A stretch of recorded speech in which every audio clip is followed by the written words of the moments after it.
Hello dears, in this lecture we will discuss about the belt, ropes and chains. As we know, belt, rope and chains are used to transmit the power from one point to another point, या हम कह सकते हैं these are also used to transmit या to carry the load from one place to another place. So power is transmitted from one shaft to another by means of belts, ropes, chains and gears. The salient features are as follows.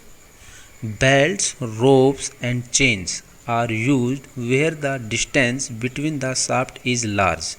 For small distances, gears are preferred. Means depending upon the gap या distance between the two stations. अगर दो पॉइंटों के बीच का अगर distance ज़्यादा है तो हम वहाँ पर बेल्ट का यूज़ कर सकते हैं, रोप्स का यूज़ कर सकते हैं और चेन्स का यूज़ कर सकते हैं.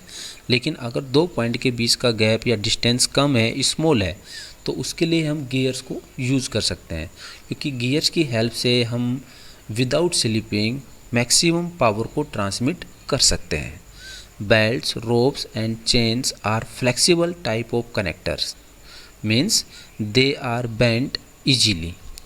The flexibility of belt and rope is due to the property of their material, where chains have a number of small rigid elements having relative motion between the two elements. Belts and ropes transmit power due to friction. Belt and rope transmit power due to friction between them and the pulleys.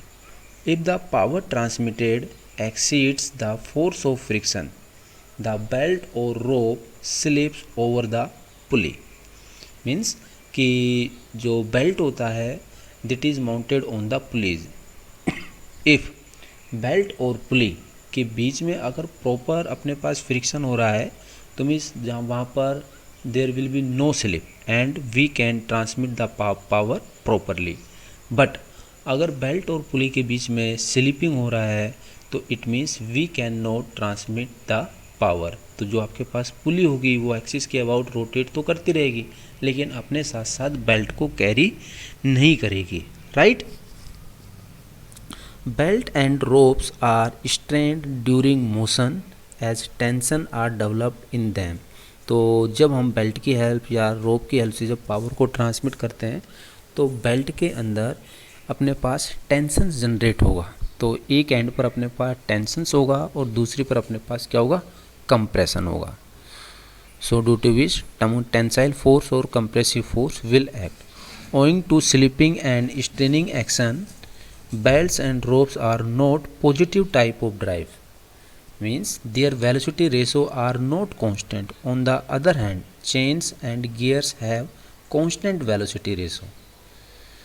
So हमारा topic है that is belt drive. Means in this case how power is transmitted with the help of belt and pulley. So to transmit power from one shaft to another, pulleys are mounted on the two shafts. The pulleys are then connected by an endless belt passing over the pulleys.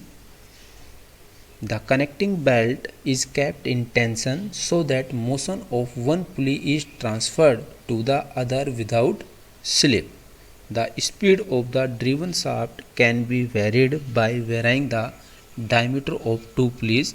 जैसा कि इस diagram में आप देख पा रहे होंगे कि ये आपके पास कोई भी दो पुलीज हैं जिनका डायमीटर डिफरेंट है, अलग अलग डायमीटर की है आपके पास, और ये उसके ऊपर कोई भी एक बेल्ट है जिसका कोई भी एक पर्टिकुलर मेटल हो सकता है, क्लॉथ हो सकता है, लेदर हो सकता है या एनी अदर फैब्रिक वगैरह भी हम यूज़ कर सकते हैं.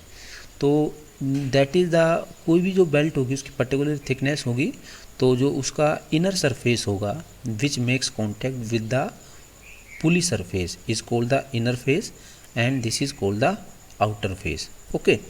अब देखिएगा कि if suppose this pulley is driver, right.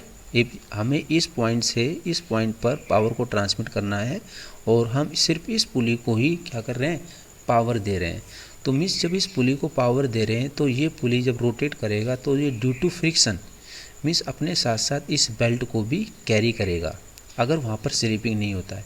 अगर ये अपने पास यहाँ पर बेल्ट है, अगर मूव मोशन में आता है तो ये फर्दर जो सेकंड पुली है उसको भी रोटेट कराएगा। ओके,